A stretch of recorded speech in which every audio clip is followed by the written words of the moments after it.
Okay, so Eric's flying an airplane at altitude 2,200 feet. He sees his house on the ground at a 45-degree angle, and that's called the angle of depression right there. Oh, and it tells you right here, angle of depression. What is Eric's horizontal distance from his house at this point? So that means they want this, the horizontal distance. We know this is 90 degrees, so that makes this 45 degrees. Okay. So what kind of triangle do we have? 45, 45, 90. What do we know is true then? That's congruent to that. So that's 2,200. This is 2,200. 45, 45, 90. Very simple right there. Okay. Next. Values of x and y. We know that this isosceles, so therefore y has to be 52. 52 and 52 is 104. Subtract that from 180 gives me 76, and that equals the angle of 14x plus 6. Subtract 6 across and you get 70. Divide by 14, and you get 5. So x is 5 right there. Take off the mask here. Okay, let's close out this. We don't need this open right now. Okay, so there's that problem done. Next, exact side lengths again. We know we have 4 and 4 root 2 on a 45, 45, 90. So B is 4, C is 4 root 2. Seems like I must have done this problem already. I must have accidentally put it in twice. When I had so many problems, I couldn't remember which one I'd already selected. Okay, yeah, we did do this one. Remember the shortcut, we divide by 3 and add on root 3. So A is 7 root 3. And then the hypotenuse is always double that. So 14 root 3. Remember, you only double the coefficient out front, not the radical ever. Okay, next one. So we didn't talk about this much at the beginning of the year because we didn't do it. We did it within the coordinate plane, but draw a sequence of isometries. Remember, your isometries are reflection, translation, rotation, and glide reflection. Okay, so you need to remember that reflection and glide reflection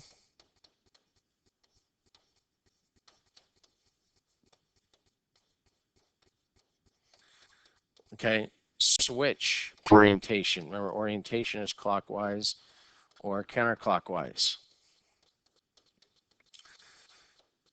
Okay, so it goes from clockwise to counterclockwise, or vice versa. It could start counterclockwise and go clockwise, but it switches orientation is the point. Versus rotations and translations.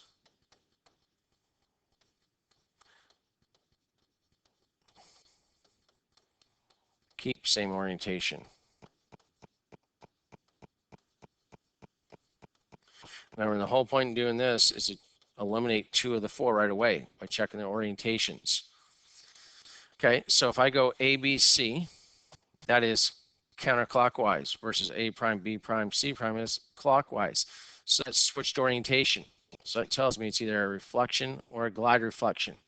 Now, as I've told you with DCAS, they focus on just reflection, rotation, and translation. So it's pretty much guaranteed that's reflection. Now, say it's a reflection as opposed to a glide reflection.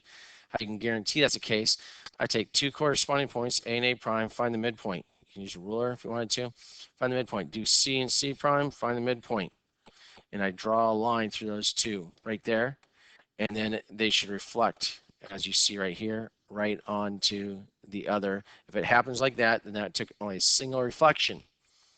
And that's what it took right here. So it's a single reflection for my answer. Okay, if it didn't reflect directly right onto it, then it would have been a glide reflection. Okay, so that's how you know it was a reflection versus a glide reflection. If after the first reflection, it reflects the pre-image right onto the image, then it's a single reflection. Okay, so there's your answer right there. What did B ask down here? So A is the drawing, B is the sequence of single reflection.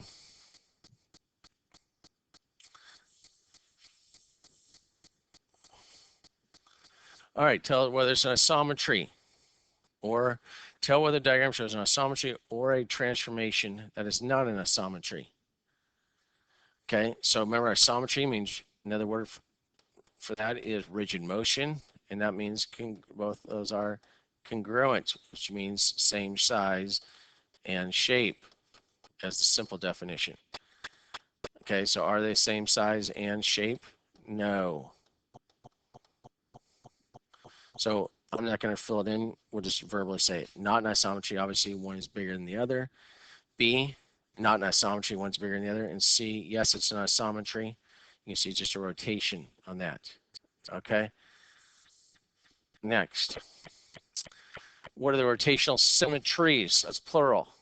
So remember the first symmetry, and it's always going to be of a regular polygon, in this case, equilateral, it's regular. 360 divided by n. So the first one is 120 degrees, every 120 degrees. So we go up until we do not include 0 and we do not include 360, anything in between, every multiple of 120. So 120 is the first one, and then 120 times 2 is 240, but 120 times 3 would be 360, and I just got in saying that we do not include the 0 or the 360. So the two rotational symmetries are 120 and 240.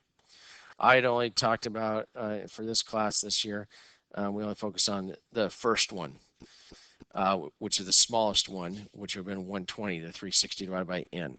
But if asked for plural ones, it's anywhere in any of them that are multiples of that first one between 0 and 360, not including 0 and 360. Okay, ski slope has an angle of elevation. Then what ratio would you use? It would be nice to say trig ratio. So we know this is opposite over adjacent, so it's tangent is what they're looking for. Okay, we determine the ski slope, and you could say opposite over adjacent. Okay, solving for opposite, solving for the opposite given opposite given the adjacent. Okay, that's how you could have explained that right there. Part B then actually says to solve it to the nearest tenth. So now we go ahead and actually solve it in B. I'm just going to solve it up here. I'm not going to keep scrolling up and down. Okay, so remember, bring in the graphing calculator. Start, and graphic calculator. Okay, again, by default, it's in radians, so I need to move it to degrees. So I can quit. And then going back for our equation now, it would be in tangent of 23 equals x over 3076. Cross multiply, x equals 3076 times tangent of 23. So 3076 times tangent 23. 3076 tangent 23 is 1305.7. Okay, and I saw some of you put 0.6 and missed it. 1305.7. I told you that you cannot round incorrectly or you get no points. Isn't that a bummer? You knew exactly what to do. You knew how to play in your calculator, and you couldn't round correctly. You have to be able to round correctly from middle school. Okay, you don't need units on there because it already has the units for you. Okay, right there. So I'll make sure that's right. I covered it. 1305.7. Yes. Okay. Next.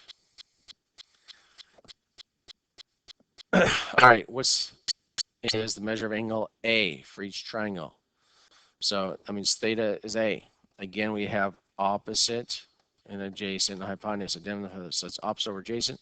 So we have tangent of theta or A, same thing, is opposite over adjacent. So I solve for theta, so it's inverse tangent, 28/13, and that's approximately, we want nearest tenth. The inverse tangent of 28/13. Second tangent, 28 divided by 13, 65.1. 65.1. A right there. So here we have hypotenuse across and adjacent. So that's going to be cosine. Cosine of theta equals 25 over 45. Adjacent or hypotenuse. So theta is inverse cosine of 25 over 45. Plug in a calculator. Inverse cosine of 25, inverse cosine of 25 divided by 45. 56.3. Okay, and last one. Well, I guess there's a couple more here. All right, so I need to erase so I can see all those. Come on, there we go. Angle A again. So we have adjacent and opposite. So that's tangent. So tangent of theta equals 5/4. Theta equals inverse tangent of 5/4. So inverse tangent, calculator. Inverse tangent of 5 divided by 4. 51.3. And last one, A. We have adjacent and hypotenuse, so it's cosine. Cosine of theta equals 10 over 11. Theta equals inverse cosine of 10/11. Plug in a calculator. Inverse cosine of 10/11. Inverse cosine of 10 divided by 11. 24.6. Okay, and there you have all your answers. All right, so let's erase that. Go on to the next one. Getting closer. All right, use one of the triangles shown to find the exact value. Again, that means radical in your answer. No decimals. No decimals for each trigonometric ratio. The sine of 60. So I look at 6 degrees right there. Sine, we know is opposite over hypotenuse. Okay, so 9√3 over 18. Opposite over hypotenuse. 9 cancels 18. So it's √3 over 2. √3 divided by 2. Exact answer. Cosecant is the reciprocal of sine. So now flip it over and you have 2 over √3. Okay, but no radicals in the denominator, so we need to rationalize it. So I get 2√3 over 3. That's that one. Now the sine of 30. Well, there's the 30-degree angle right there, right? That's 60, that's 30 for complementary. Sine is opposite over hypotenuse, so 9 over 18, which is 1/2. And the reciprocal of cosecant, or reciprocal of sine is cosecant, so reciprocal of 1 over 2 is 2 over 1. Okay, and sine of 45 right here, again, opposite over hypotenuse. So I have 10 over 10√2. 10's cancel, so I'm left with 1. Oops. 1 over √2. But I can't leave it radical there, so I must rationalize it. And so I get √2 over 2 for sine of 45. Okay.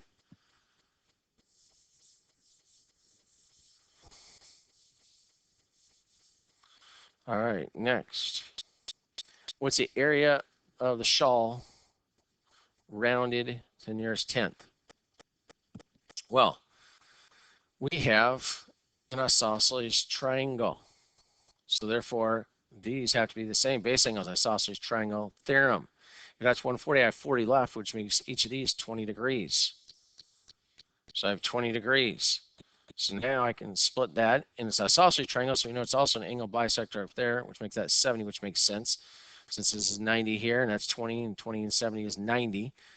Okay, and it says, what's the area of the shawl? So remember, area of a triangle is 1/2 the base times the height. Okay, so I need to solve for this. We'll call this x, and we'll call this h. Solve for x and then double it to get the full base. Or I could just not double, and that'd be 1/2 of the base itself, and then times it by the height. So I got to find the height also. Okay, so if I want to do the height first, that'd be using this angle, tangent of 20. Remember, that's, I can't do tangent, it'd be sine of 20. That is, sine of 20 is opposite over hypotenuse, right? Opposite is h over 3. So I get h equals 3 sine 20. Plug in your calculator, 3 sine 20. 3 sine 20 is 1, what did it say to round to? Nearest tenth was co. So since they want the area to nearest tenth, just we should go out to the nearest hundredth spot until the final answer. It's just you want to go at least one, if not two more past. So if you really want to be safe, you go 2 past it right now. So 1.026.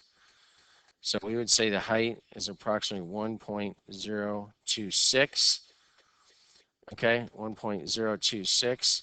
The final answer, we're going to round nearest 10th. Remember, that's already a rounded answer, so we don't want to round a lot earlier because then we keep rounding a rounded answer. We'd have 2 rounded answers, so this x base is going to be a rounded answer too. So it's smarter to go out to like 2 places past what they want you to round to. So if it's tenths, go out to the thousandths, and that'll put it fairly accurate of what the 10th spot is. Otherwise, if you don't want to do that, you can actually leave that exact answer there, and you're going to fill that, and that actually is a safer bet. So if you forget about that, just make sure you use the exact answer, and that's what we're going to plug into H right there, 3 sine 20. But now we're going to need to find the base. Again, I'm not going to use this rounded answer.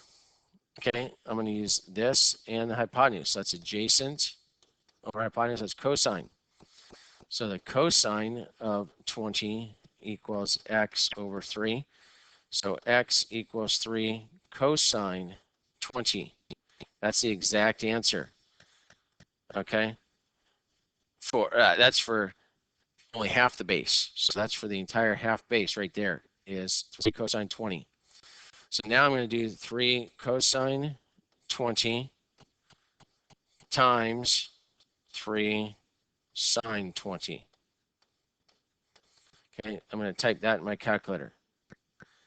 Now you could sit there and do 3 cosine 20 and get the answer, and then do 3 and then say times on a graphing calculator 3 sine 20. So if you want to put, that's 2 separate steps as opposed to 1 step as I have right here. That's why I have parentheses around it like this. Okay, so I could split those up and do each one individually and then multiply the 2 answers together. Okay, but if you're gonna try to do it at one time, you need parentheses around it right here. So 3 sine 3. Oops, clear this out. Parentheses 3 cosine 20. Parentheses, make sure you put a second parenthesis there because that 20 is for the first part. And then parentheses 3 sine 20. Parentheses. 2.89 is going to be 2.9. 2.9 is my answer then. 2.9 square feet. Okay. I gotta erase all this now.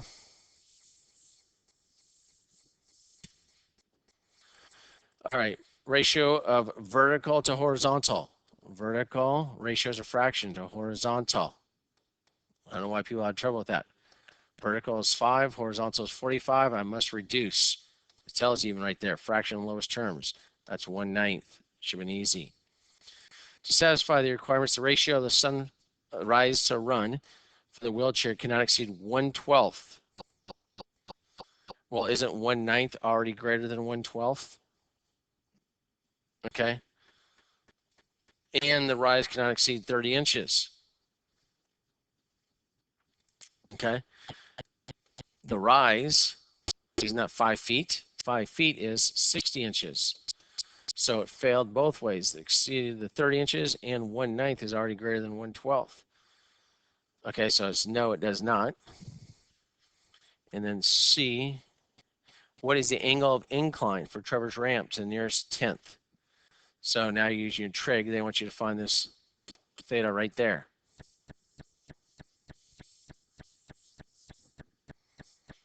Okay, so that's going to be opposite over adjacent, right? So tangent of theta equals opposite over adjacent. So theta equals inverse tan of 1/9 or 5 over 45. Either one. Inverse tan of 1/9. Inverse tan of 1 divided by 9. 6.3 because it wanted the nearest 10th. So 6.3 whatever feet. We're in feet. No, we're in degrees. Sorry, we're solving for the angle measure. So that's degrees. 6.3 degrees. I think it said nearest 10th. Let's go back and read it again. Nearest 10th. Yes, always go back and read your directions and make sure you round correctly. You hate to do it all right and you round the wrong number. Okay, 70. Ethan has a triangle. We should see equilateral triangle. So base angles are equal. Isosceles triangle theorem. So x and x. So what's the area of the pennant? So it's an isosceles triangle. So I can draw my perpendicular bisector. Okay, and that's going to bisect that angle. So it's 14 degrees right there. Half of 28. Okay, and it says the area. So we want area again is 1/2 base times the height. Well, I can do 1/2 of the base. It'd be just that right there. It'd be x. So it'd be like my x right there. When I solve for x, x not being the angle, x being in this length right here. Sorry.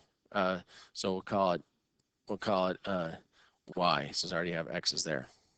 Okay. So that'd be your y. That's half your base right there, whatever that ends up be. And then I need to also find that height right there. Okay, another word for height is altitude, right? Okay, so we are looking for this, which is the opposite, and that's the hypotenuse. So sine of 14 equals the opposite, y over the hypotenuse 15. Cross multiply, y equals 15 sine 14. So that's the exact answer for 1/2 of b. Okay, so I'm going to fill that in for that right there. And the height, we're going to use adjacent over hypotenuse. So that's cosine. Cosine of 14 equals adjacent. We're just calling it h for the height over the hypotenuse 15. Cross multiply, h equals 15 cosine 14. That's its exact answer for h. And so now we just multiply these two together. 15 sine 14 times 15 cosine 14. With parentheses, I'm going to do it in one step. 15 cosine 14, parentheses, parentheses, parentheses, 15 sine 14, parentheses, parentheses. Now I get 52.8 going to the nearest 10th. Is that what I wanted? Nearest 10th. 52.8. Did I say that right? 52.8, yes. Okay, so there's that one.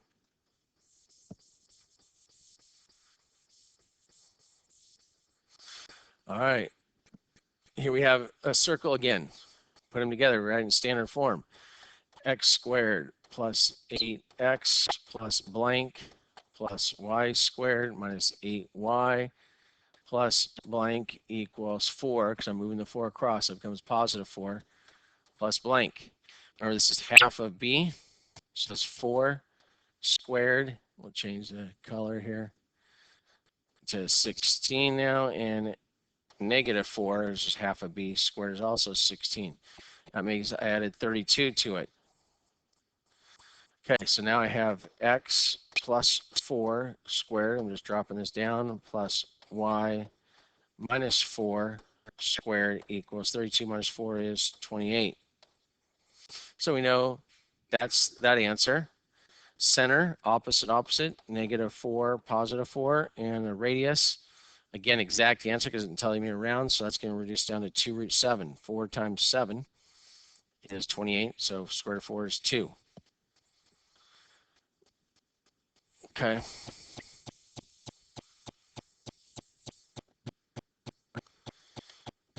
All right, here, use a distance formula to show the two triangles. So I'd like you to use distance formula to show the two triangles in the coordinate plane are connected by SSS. Well, here, you can say the vertical distance, or, corresponding here, CB. I'm just going to do it right here. CB equals FD, which equals 3. And AB equals DE, which equals 4. 3, 4, 3, 4. Oops, 4. Now look how nice this is. If you know your Pythagorean triples, you should now be able to say AC is equal to EF, which equals 5, and you could even just say Pythagorean triple. Okay, showing you know that. Another reason for knowing your Pythagorean triples. Otherwise, I could have used distance formula from this point to this point and this point to this point, and they come out to be 5. Okay, so there's that one. Okay, BD bisects angle B. Okay, so angle bisector theorem. You have that on your notes again, angle bisector theorem. Now this one, just so you know, is an error in the answer key. Okay, so again, angle bisector theorem, I can go 12 over 3, match up with 16 over x. So that reduced down to 4 over 1, 16 over x, times 4, times 4, so x is 4. Okay, same ratio therefore. Angle bisector.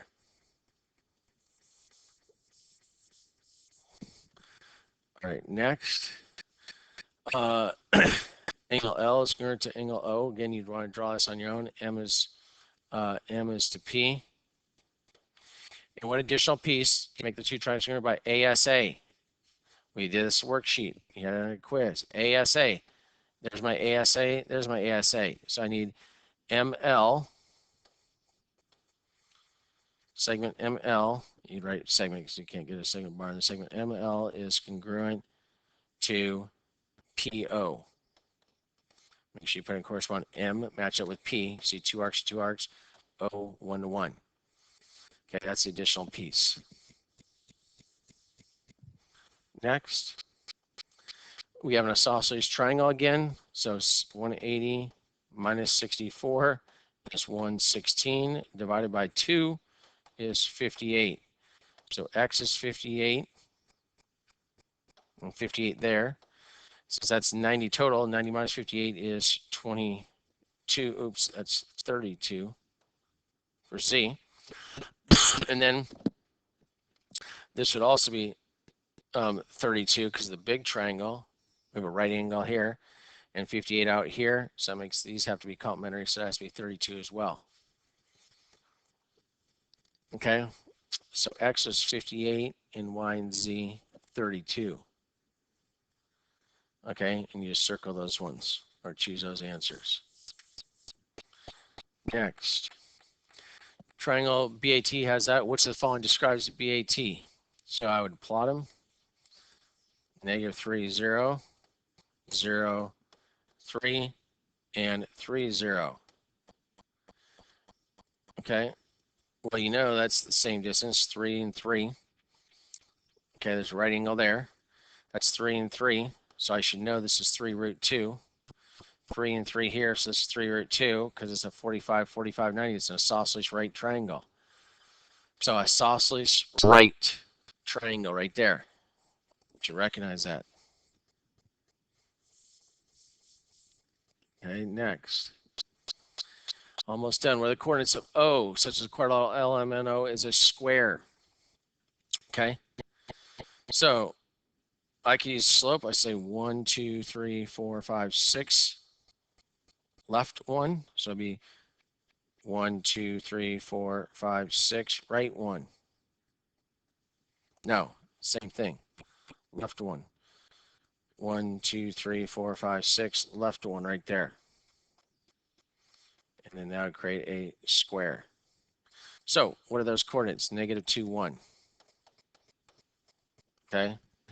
There you go. That's a simple way to do that one. And lastly, FG bisects angle F. So again, we have angle bisector theorem. FE is 12. FD equals 8. FE equals 12, yes. FD right there and DE right there equal 8. What's the measure of EG? Okay. Answer your answer is a decimal this time. So it should have said nearest 10th then probably. Okay, so if we call this side X, then we know this has to be 8 minus X for total length of 8. So now we can set up a proportion. 8 over x equals 12 over 8 minus x. Cross multiply, make sure I put parentheses on that. So I get 12x equals 64 minus 8x. Add the 8x across, 20x equals 64. Divide by 20 on both sides. Okay, 20 goes into 63 times 4 20ths is 1/5, which is 0.2. 3.2. Okay. And that was the last one. All right, 30 minutes.